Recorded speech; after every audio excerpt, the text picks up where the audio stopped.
Hello everyone, this is the second question of the 2024 CCC Junior Contest. It is called Dusa and the Yobis.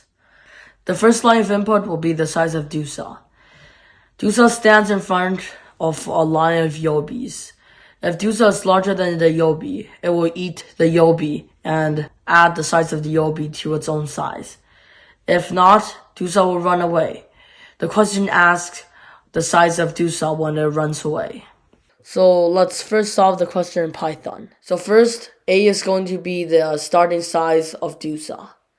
And then we're going to run a permanent loop here.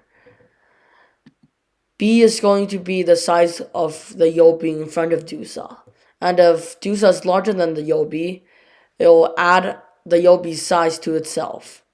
If not, Dusa will run away, so we break from the permanent loop. And then we print Dusa's size when it runs away. And this is a program in C++. Thank you for watching.